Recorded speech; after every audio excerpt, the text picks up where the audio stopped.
Inspector Manju या मालिकेच्या पुढील भागामध्ये आपल्याला छान असा ट्विस्ट पाहायला मिळणार आहे.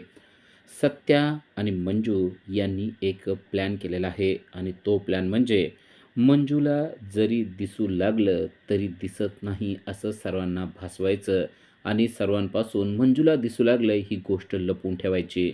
कारण सत्या आणि मंजू यांचे दुश्मन खूप आहेत आणि दुश्मनांना चकवा देण्यासाठी हे सगळं काही करायचं आहे असं त्या दोघांनी ठरवलेलं आहे. आणि हे सत्याने केलेलं प्लॅनिंग मंजूला त्याने सांगितलेलं आहे.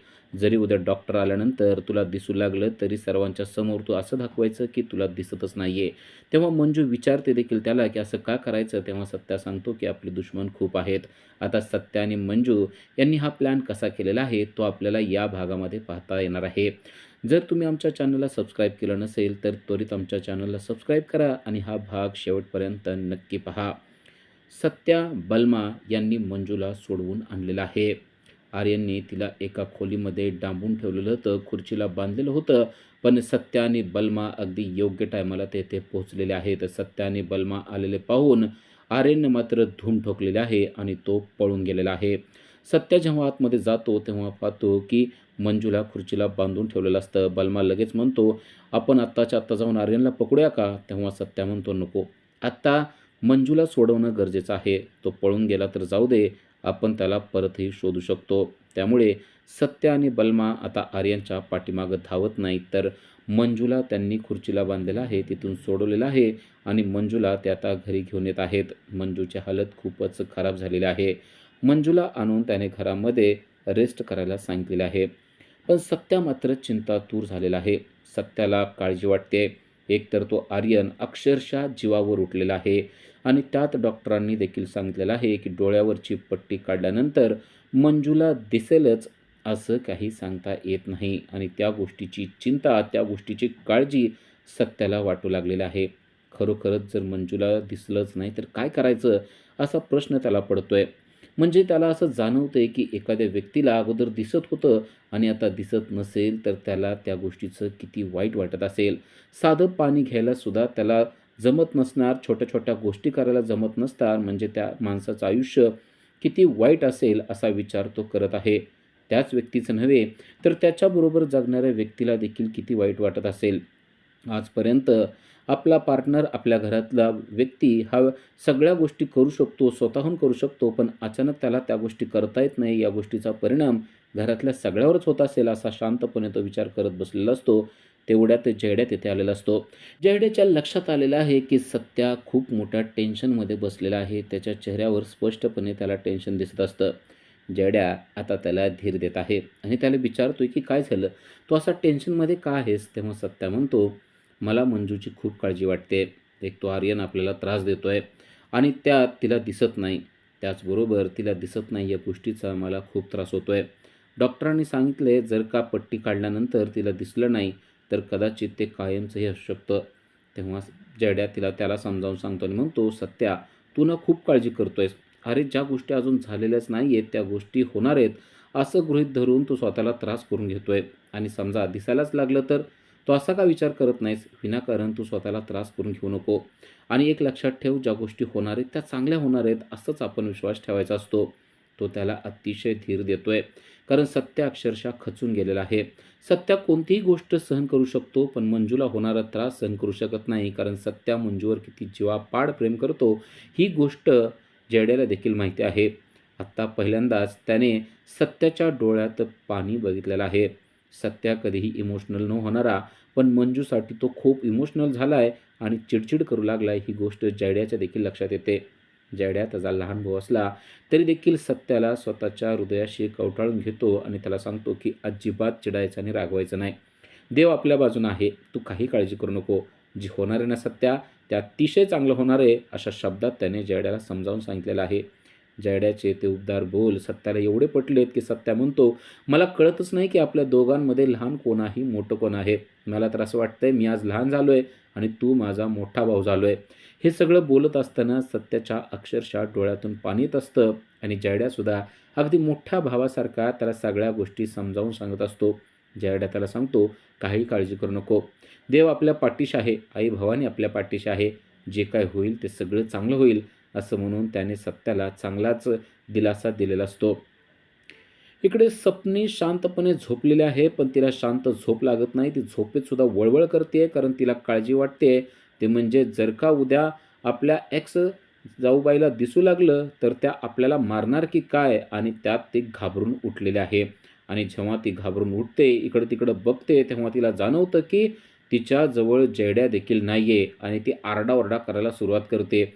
तिला असं वाटू लागतं की आपल्या एक्स जाऊबाई म्हणजेच मंजू आपल्याला आता खूप त्रास देणार, आपल्याला मार-मार मारणार आणि आपल्याला काम करायला लावणार, या गोष्टीनं घाबरून ती उठलेली आहे आणि जयड्या, जयड्या म्हणून हाक मारू लागलेली आहे.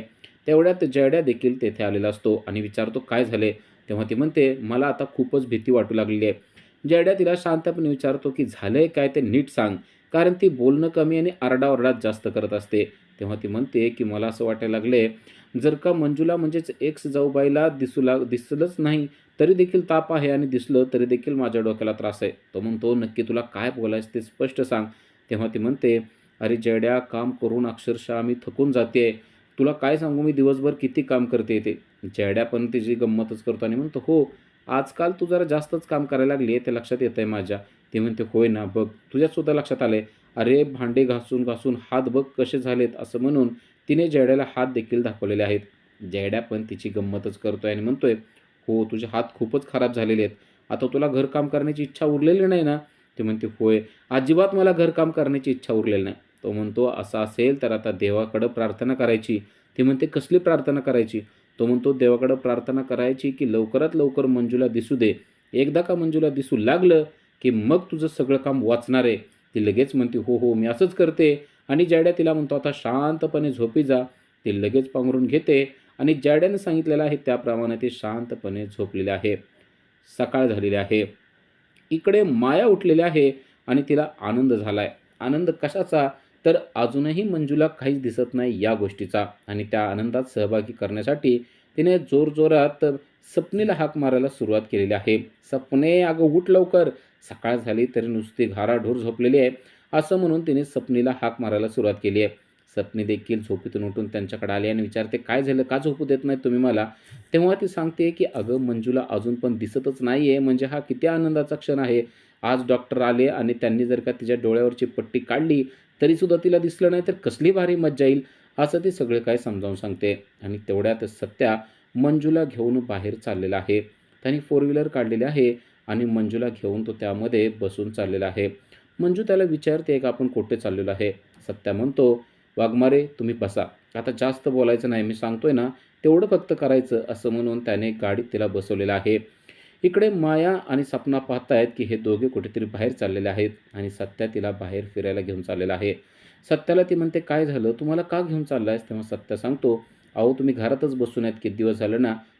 चला जरा बरं बाहेर फिरायला, तुम्हाला बरं वाटेल. एकतर किती कसल्या-कसल्या वाईट संकटातून तुम्ही गेलेला आहात, म्हणून तुम्हाला बाहेर फिरायला आणलेलं आहे." असं म्हणून तो तिला घेऊन चाललेला आहे आणि सत्या जात असताना तिला बोलतोय, "बरं का वाघमारे, मी तुम्हाला काय सांगतोय ते नीट ऐका." ती म्हणते, "सत्या, तुला माझ्याशी काही महत्त्वाचं बोलायचं आहे का?" सत्या म्हणतो, "हो, मला तुमच्याशी खूप महत्त्वाचं बोलायचं आहे. आज डॉक्टर येतील आणि डॉक्टर तुमच्या डोळ्यावरची पट्टी काढतील. डोळ्यावरची पट्टी काढल्यानंतर तुम्हाला आनंद होणार आहे, कारण तुम्हाला दिसू लागणार आहे, ही मला खात्री आहे." ती म्हणते, "मग तर किती बरं झालं ना सत्या. मी पुन्हा एकदा तुला पाहू शकणार. मी खूप खूप ओरडणार आणि सगळ्यांना सांगणार, की मी माझ्या सत्याला पाहू शकते." सत्या म्हणतो, "हीच तर गोष्ट करायची नाही आहे. आता आपल्याला ही गोष्ट सगळ्यांपासून लपवून ठेवायची आहे." ती म्हणते, "पण का? एवढी चांगली गोष्ट आपण आपल्या घरच्यांना का सांगायची नाही?" सत्या म्हणतो, "घरच्यांचा प्रश्न नाही आहे. आपले जे दुश्मन आहेत ना, त्या दुश्मनांपर्यंत आपली ही गोष्ट पोहोचली नाही पाहिजे. तुला दिसत नाही हीच गोष्ट त्यांच्यापर्यंत पोहोचली पाहिजे. म्हणजे आपला दुश्मन हा गाफील राहील आणि आपल्याला त्यांच्या विरोधात काहीतरी करता येईल." कारण सध्याच्या परिस्थितीमध्ये तात्यासाहेब आणि आर्यन हे खूप माजल्यासारखं वागू लागलेले आहेत. त्यांना थोडंसं गाफील ठेवलं तर आपल्याला पुढचा काहीतरी प्लॅन करता येईल आणि ते असेच गाफील राहिले तर आपल्याला काहीतरी सुचत राहील, असंही सत्या तिला सांगतोय. तेव्हा ती म्हणते, "खरंच तुला असं वाटतं का ही गोष्ट काम करेल?" सत्या म्हणतो, "100% ही गोष्ट काम करेल." कारण कदाचित या गोष्टीमुळे त्यांना असं वाटेल, की आपण दुबळे झालेले आहेत. पण आपण दुबळे झालेले नाही, तर आपली ताकद डबल झालेली असणार आहे. त्यामुळे सध्या तुम्हाला दिसू जरी लागलं, तरी तुम्हाला दिसत नाही असाच बहाणा तुम्ही करायचा आहे आणि यामुळं तुम्हाला पोलीस स्टेशनला देखील जायची गरज पडणार नाही आणि त्यामुळं पूर्वाचा देखील तुम्हाला कसलाच त्रास होणार नाही. तुम्ही सगळं घरात बसून प्लॅन करा आणि मी देखील प्लॅन करतो. आपल्याला आर्यनला पकडायचं आहे. कारण आत्ता आपल्या डोक्यात फक्त एकच टार्गेट आहे, तो म्हणजे आर्यनला पकडायचा आणि त्याला जेलमध्ये टाकायचा. तेव्हा ती देखील तयार झालेली आहे. सत्या म्हणतो, "तुम्हाला माझ्याशी लग्न करायचं आहे ना?" ती म्हणते, "सत्या, अरे ही काय बोलण्याची गोष्ट आहे का?" तो म्हणतो, "मग आर्यनला पकडणं गरजेचं आहे. कारण तुम्ही शपथ घेतली आहे ना, की जोपर्यंत आर्यनला पकडत नाही तोपर्यंत तुम्ही लग्न करणार नाही. तर ही शपथ पूर्ण करण्यासाठी आता तुमचं हे आंधळेपणाचं नाटक आहे ते चालूच ठेवायचं आहे." आता मंजूला देखील त्याचा हा प्लॅन पटलेला आहे. मंजूसुद्धा त्याला म्हणते, की "ठीक आहे सत्या, तू जसं म्हणतोय ना, अगदी आपण तसंच करूया. मला दिसू लागलं तरी देखील मी कोणालाच सांगणार नाही, की मला दिसतंय म्हणून आणि कदाचित त्याचा फायदा आपल्याला आर्यनला पकडण्यासाठी होईल. कारण यामुळे आर्यन पण गाफील राहील आणि तात्यासाहेब देखील गाफील राहील आणि या गाफीलपणाचा फायदा घेऊन आपण आर्यनला पकडायचं आणि जेलमध्ये टाकायचं किंवा त्याला पाहिजे अशी शिक्षा द्यायची." असं आता दोघांनी देखील ठरवलेलं आहे. जेव्हा हे सगळं चालू असतं, तेव्हा सत्या म्हणतो, "आता मला बरं वाटू लागलेलं आहे. कारण तुम्हाला दिसावं असं तर मला वाटतंय, पण सगळ्या जगाच्या पुढं तुम्ही अंधपणाने राहावं, ह्या गोष्टीचा थोडासा नाईलाज होतोय, पण ती आता काळाची गरज आहे म्हणून फक्त मी तुम्हाला हे करायला लावतोय." असं तो तिला सांगत असतो. ती म्हणते, "सत्या, तू जे काही करणार आहेस ना, ते माझ्या चांगल्यासाठीच करणार आहे. ही गोष्ट मला अगदी चांगली माहिती आहे. त्यामुळं तू कोणताही प्लॅन करायचा सांग, त्या सगळ्या प्लॅनमध्ये मी सहभागी असणारच आहे." सत्या म्हणतो, "मला माहिती आहे. म्हणून तर मी तुम्हाला बाहेर घेऊन आलो आणि हे सगळं बोलतोय. हे घरात पण बोलू शकलो असतो, पण घरात काय परिस्थिती आहे तुम्हाला माहिती आहे. घरात आपल्या बेडरूमच्या सुद्धा दरवाजाला कान लावून बसलेले असतात आणि त्यामुळं आपला केलेला प्लॅन पूर्वापर्यंत पोहोचायला जास्त वेळ लागणार नाही," असं सत्या बोलतो. सत्य आपला किती विचार करतोय या गोष्टीनं मंजू मात्र चांगलीच इम्प्रेस झालेली असते आणि ती त्याच्या खांद्यावर डोकं ठेवून बसलेली असते. सत्यासुद्धा तिला जवळ घेतो आणि म्हणतो, "वाघमारे, मी सांगू तुमच्यावर मी किती प्रेम करतोय?" ती म्हणते, "हे सांगण्याची काहीच गरज नाही. सत्या, तू माझ्यावर किती प्रेम करतो ना, हे तुझ्या स्पर्शातून, तुझ्या बोलण्यातून, तुझ्या सगळ्या गोष्टीतून मला समजतं. या जगामध्ये सगळ्यात चांगली व्यक्ती कोण असेल तर फक्त तू आहेस सत्या." तर सत्या देखील तेच बोलत आहे. "मी खरं सांगतो वाघमारे, मी तुमच्यावर जीवापाड प्रेम करतो. मी तुमच्यासाठी काही करू शकतो हे तुम्हालाही माहिती आहे. पण आजकाल जे आर्यनने केलेलं आहे ना, त्यामुळं मला त्याला माफ करायचं नाही," असं देखील सत्याने सांगितलेलं असतं. आणि आता प्लॅनिंग ठरल्याप्रमाणे डॉक्टर आलेले आहेत आणि डॉक्टर आता मंजूच्या डोळ्यावरची पट्टी काढतात आणि तिला म्हणतात, की "हळू डोळे उघडा." मंजू डॉक्टरांनी सांगितलेलं आहे त्याप्रमाणे हळू डोळे उघडत असते. आता घरातले सगळे सदस्य मंजूकडे पाहत असतात. सर्वांना आशा असते, की आता मंजूला दिसू लागेल आणि मंजूला विचारलेलं आहे, की "तुला दिसू लागतंय का? तुला समोर काही दिसतंय का?" असं डॉक्टर विचारत असतात. तेव्हा मंजू रडू लागते आणि म्हणते, "डॉक्टर, मला काहीच दिसत नाही." "अरे सत्या, मला काहीच दिसत नाहीये. मी काय करू मला कळत नाहीये." सत्या म्हणतो, "अहो प्रयत्न करा, दिसेल तुम्हाला. परत एकदा डोळे झाका, परत उघडा." असं म्हणतो. पण मंजू म्हणते, की "मला काहीच दिसत नाही." आणि मंजूला दिसत नाही म्हणल्यानंतर मायाला मात्र धक्का बसलेला आहे. खरं तर तिला तो सुखदच धक्का वाटतोय. पण तिला माहिती नाहीये, की सत्या आणि मंजू यांनी नक्की काय प्लॅन केलेला आहे. तर जयड्याला मात्र या गोष्टीचं वाईट वाटतंय. कारण जयड्याला अजून हा प्लॅन सगळा माहिती नाहीये. लवकरच सत्या आणि मंजू त्याला या प्लॅनमध्ये घेतील आणि हे सगळं का केलंय ते सुद्धा त्याला समजावून सांगतील. पण तोपर्यंत सत्या आणि मंजूचा हा प्लॅन तुम्हाला कसा वाटतो ते नक्की कमेंट करून सांगा आणि अशा सिरियलच्या अपडेटसाठी आजच आमच्या चॅनलला सबस्क्राईब करा. Thank you.